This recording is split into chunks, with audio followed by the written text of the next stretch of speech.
Hola, nuestro grupo está conformado por Lenin Taco, Kenji Padilla, Marco Correa y Leonardo Altamirano.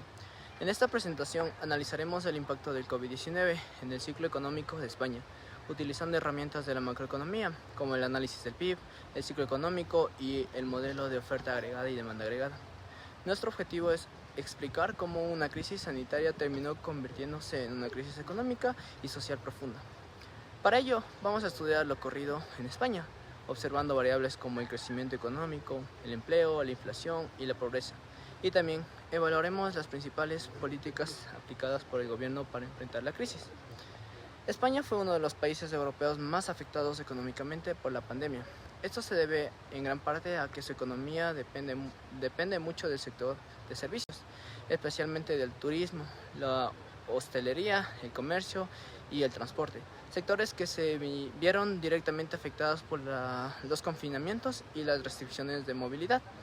El Banco de España incluso describe la pandemia como una crisis sanitaria, social y económica sin precedentes en tiempos modernos y destaca que el golpe fue especialmente intenso en sectores como hostelería, ocio, comercio y transporte. La pandemia del COVID-19 generó una crisis económica global sin precedentes recientes. A diferencia de otras crisis, esta no comenzó en el sistema financiero, sino en una emergencia sanitaria que obligó a cerrar actividades, limitar el movimiento y reducir el contacto social. En el caso de España, el impacto fue especialmente severo, porque gran parte de su actividad económica depende de sectores presenciales. Cuando se frenaron los viajes, el turismo, la restauración y muchas actividades comenzaron a caer en picada porque la economía sufrió una caída muy fuerte. Este impacto pudo verse claramente en el PIB. Según el Instituto Nacional de Estadística, en 2020, el PIB real de España cayó en 10,9%, lo que muestra una recesión muy profunda que hubo después de su recuperación. Su crecimiento arrancó con un 6,7% en 2021, un 6,4% en 2022, según la serie revisada más reciente, y alrededor del 2,5% en 2023, en la revisión de estadística del INE. Estos datos muestran que España pasó de una etapa de crecimiento previa a la pandemia a una fuerte recesión en 2020 y luego a una progresiva recuperación en los años siguientes. Para entender la crisis debemos recordar que el PIB puede analizar y a partir de sus componentes como el consumo, la inversión, el gasto público y las exportaciones netas. Primero el consumo de los hogares cayó porque muchas familias perdieron ingresos, enfrentaron incertidumbre y además durante el conflicto simplemente no podían gastar con normalidad en muchas actividades. En segundo, la inversión también disminuyó demasiado, ya que las empresas paralizaron, proyectaron, propusieron, decidieron y actuaron con una cautela frente a este riesgo económico muy grande. Los gastos públicos aumentaron porque el Estado tuvo que intervenir para financiar ayudas, sostener el empleo, apoyar el sistema de salud y evitar que la crisis profundizara mucho más de lo que estaba. Las aportaciones netas también se vieron afectadas, también por todo lo que es la caída del turismo internacional. Es que el fundamental es importante que el ingreso en España. Bien, los años posteriores observamos que una recuperación progresiva del producto. En 2021 el PIB creció 6,7%, en 2022 el 6,4% y en 2023 alrededor del 2,5%. Demuestra que la economía se recuperó, pero no de manera no inmediata. En otras palabras, la caída de 2020 es muy brusca, mientras que la recuperación es gradual. Para comprender las crisis desde la teoría macroeconómica, utilizamos la modelo de oferta agregada, la OA, y demanda agregada, la DA. Por el lado de la oferta agregada, la producción se redujo porque muchas empresas no podían operar normalmente. Hubo cierres temporales y restricciones sanitarias, menor movilidad e interrupción en distintas actividades productivas. Pero al mismo tiempo también cayó la demanda agregada.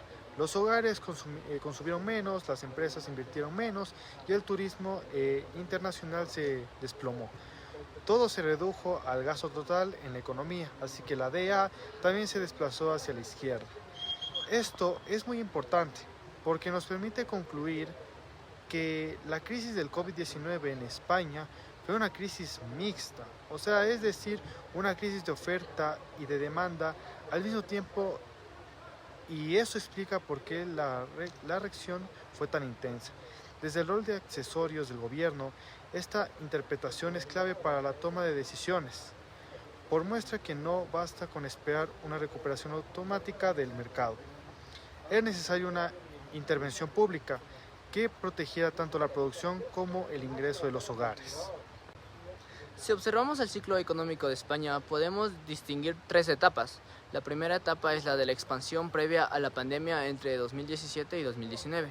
En esos años la economía venía creciendo y el empleo mostraba mejoras graduales. La segunda etapa es la de recesión profunda en 2020. Aquí se produjo la caída brusca del PIB, un deterioro fuerte de la actividad económica y una interrupción importante en muchos sectores productivos. La tercera etapa es la de recuperación, entre 2021 y 2023. En esos años la economía volvió a crecer y el empleo comenzó a mejorar, aunque la recuperación no fue igual para todos los sectores ni para todos los grupos sociales. Por eso, el caso de España muestra bien cómo una crisis puede mover a una economía desde una fase de expansión hacia una recesión abrupta y luego hacia una recuperación progresiva, sin que esto signifique que todos los problemas desaparezcan al mismo tiempo.